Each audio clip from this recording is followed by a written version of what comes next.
Dois, três. Você está pronto? Eu estou pronto.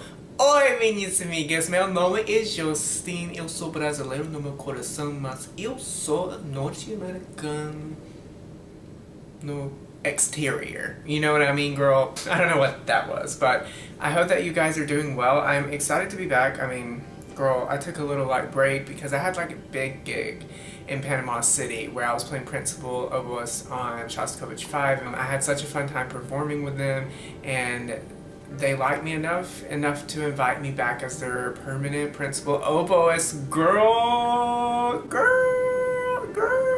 And I'm super excited about that. It's going to be really fun. They're playing Scheherazade, Tchaikovsky's First Piano Concerto, as well as Prelude to an Afternoon to a Faun by Debussy. So I was talking to my boyfriend, and I was talking to Igor, and I was talking to Jake as well, and I was like, so what makeup look would you want to see from me? You know what I mean? And they were just like, well, I mean, like, why don't you do one of the RuPaul's Drag Race Queens looks from the finale? And I was like, that's such a great idea. Next week though, because like I'm still like right now I'm on this kick of like super natural makeup. So I'll show you with all the steps and how I get the natural look. This is what I've been doing a lot, and I've finally found the perfect combo of skincare prep as well as makeup products that go and gel well together. So first, I've already washed my face with the Cetaphil hydrating cleanser, not the foam, not the like cream to foam one, because that one will strip your skin, or at least mine if you have dry skin. Just to preface this, I do have dry skin, so this may not work for someone with oily skin. I have normal to dry skin. So that cleanser, I really feel like has changed the game in my skincare because it's so it cleanses, but it literally makes your skin feel so supple and so hydrated at the end. You know, like there's nothing worse than washing your face and then all of a sudden at the end it feels stripped and tight and just like there's no like natural barrier left. This one does not do that. It is absolutely amazing, and it's quite affordable. You can get it at Target, Walmart, Ulta, wherever. Are you chewing on my cord? You know not to do that. So what I do after that is, after I shower and all of that, is I go in on, you know, of course, during the day when I'm getting ready for work and I'm wanting to do a natural thing. I work from home, literally, I work right here. What I do is I take my Skin Fix Barrier Plus Triple Lipid Peptide Cream. This right here is absolutely fantastic. It's a little pricey, it's $50, but if you have dry skin, or I really feel like if you have normal to even oily skin, this would work for you. And the component is so cool. You just go boop and you click it, and product comes out. One click is enough to cover my big ass face, my neck, and my décolletage. Okay, so and then after that, I take my Neutrogena Age Shield oil-free lotion sunscreen, and this is what it looks like, and then I put it on there, just apply that, and then the last step to my prep is an eye cream. Let me tell you all something. When I tell you I have dry under eyes, I have dry under eyes, girl. Like, it's really not cute, you know what I mean? If I do not use a moisturizer under my eyes, they just feel like they're like, please help, moisture. Like, it's that SpongeBob meme where it's just like, water. That's the meme that goes along with my under eyes if I don't moisturize them. So, needless to say, I use a pretty thick moisturizer. Even before my makeup, people are like, oh my god, I could never do that. It really just depends on your skin type. You know, if your skin can handle a deeper, like thicker moisturizer before makeup, great. If it can't, then you have to go towards more of a water-based gel then. So I use the Kiehl's Creamy Eye Treatment with avocado. I've had this for 6 months. This was $50 as well. It lasts forever, so you really get, you know, a bang for your buck, and it's a really good, super hydrating eye cream. So if you've got really dry under eyes, that's perfect. And avocado oil, you guys know I swear by avocado oil. It's amazing. So that's really what I do for my skin prep, and then kiss my little puppy, and then, you know, hope for the best. I soaked my sponge and, you know, got the excess off of it. First, what I'm going to go ahead and do is take my, I forgot to mention, the ColourPop Brow Boss in the shade Auburn. I know what you're thinking right now. Justin, is this a sponsored ColourPop video? Well, It's not, but I just genuinely love their products because they're good quality products. They do the job and go above my expectations, and it doesn't hurt that their price points are super accessible. So I'm gonna go ahead and zoom you guys in so you can see me do my brows. Okay, so literally there's this girl coming up here. I like don't break out anywhere else, but literally like just in this little area. It's so crazy. We're just gonna go with the brows. So now with the brows, what I do is I just start very lightly, just filling them in, not putting in too much definition. This is just kind of really to put color in the brow area. Nothing too intense, nothing too dark, just something to fill in my brow. Now I shave off this part of my brow just so I can go up more. But all of this is my real brow here, all the way up to where I stopped up here. And then I just literally keep following it and just go straight out into my temple. Now even out of drag, I like taking my brow into my temple. I just like it. I like how it frames my face.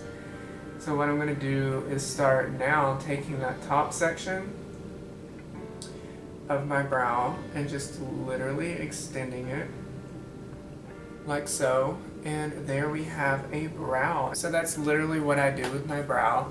And then I take the Urban Decay Cosmetics brow blade and I take the ink stain part of the pencil, and then I just go in the front of the brow and start making hair-like strokes in the front.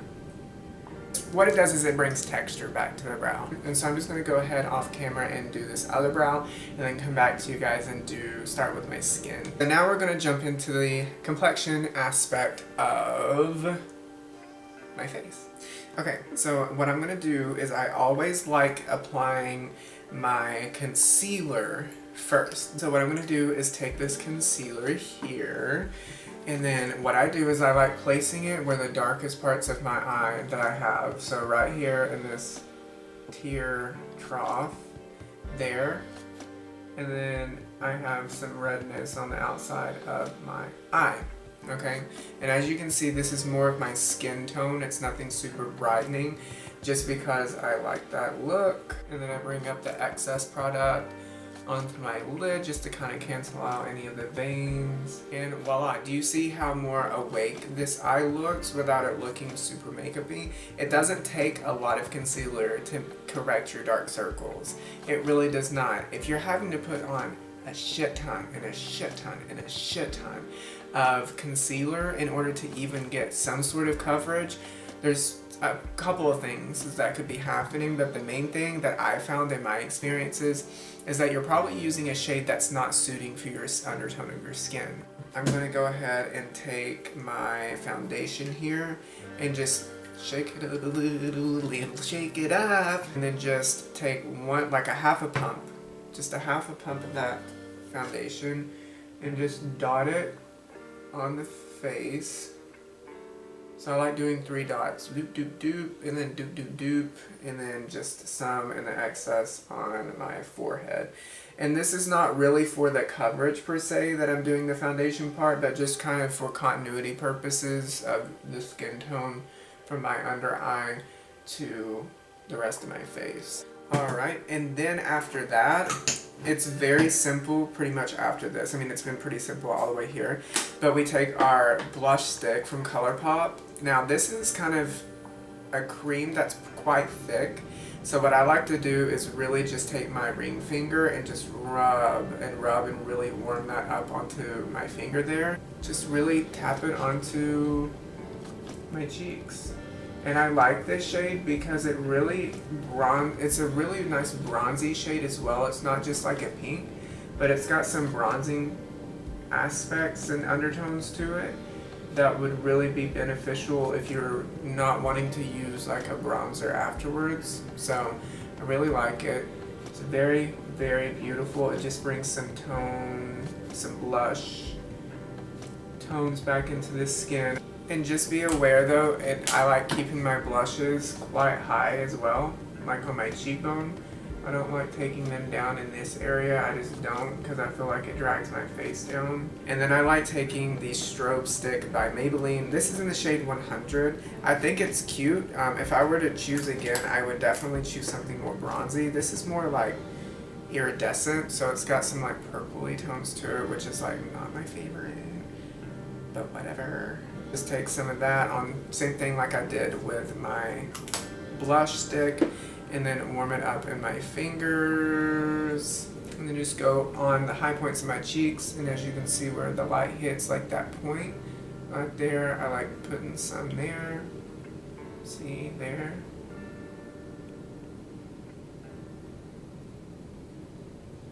Like taking it up into my brow bone. I like the strobe cream because it is exactly that. It's strobing. It's not technically highlighting. I mean, strobing is highlighting, but it's a different technique of highlighting to where it's more so accentuating your highlighted parts rather than making them, if that makes sense. It's hard to explain. I take a lighter, heat up the metal part of it where your lashes are going to get curled too, and then once you do that, really let it, girl, do not directly put this on your eye because you will burn it and you will have a burn on your eye, and you do not want that. Your eyes are super sensitive anyways, so the skin around them. So what I do to test it is I let it dry obviously for a minute, test it with my finger. It's still warm. If it's still warm there, then it's going to be really hot on your eye. Alright, so I go do blow it, kind of get it going, fill it again, okay, alright, and then this is really sensitive part of your hand, one of the most sensitive parts on your hands, here and your wrist. So I go along there, okay, and I go on my wrist. If it doesn't burn my wrist, then girl, I know it's time. And then I just go and curl my lashes, and what this does is the heat acts is like a perm to your eyelashes. So instead of going in with like a cold, sterile eyelash curler on your lashes, that heat is really going to help curl it. Just like you're curling your hair with a heat iron, same concept. And then apply mascara. So I'm going to go ahead and apply mascara on camera for you guys so that you can see this mascara be applied and see how fluffy it is and not overwhelmingly like clumpy. So I start at the root and I go up. Like, look at that. I got some like on there, but I'll get that off. Look how light and fluffy they are. Like, that is absolutely fantastic, and it's not clumpy or anything, and it's just fantastic. I absolutely adore this mascara, so I highly recommend it to anyone that's looking for a mascara that provides that length and fluffiness without it being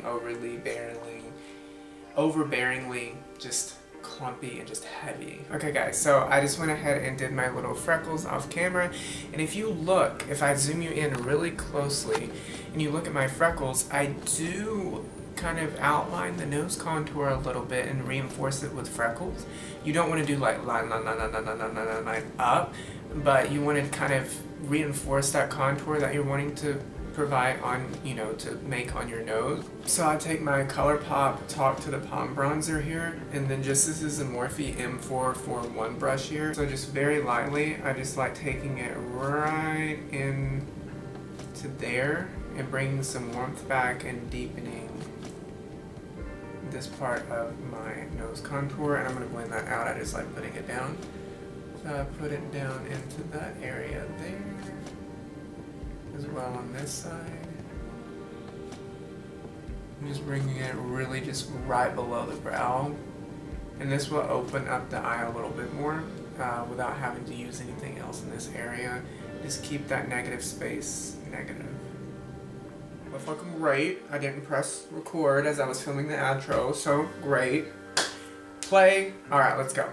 Okay, so this is the finished look. I hope that you guys enjoyed it and you can take some things away from what I was talking about in terms of formulation and skincare, as well as especially formulations in terms of your makeup and shades and undertones, to help you achieve that kind of like awake look and healthy, dewy, glass skin kind of look without having to use a lot of products, because it's not really necessary. You just got to find the right tones and undertones in your concealer and foundation in order to kind of get that effect without having it kind of cakey. Do something every day that makes you happy, because it's important to not always people please, but to please yourself at least at least once a day, okay? Well, I will let you guys go, and I will see you guys in the next video. Bye.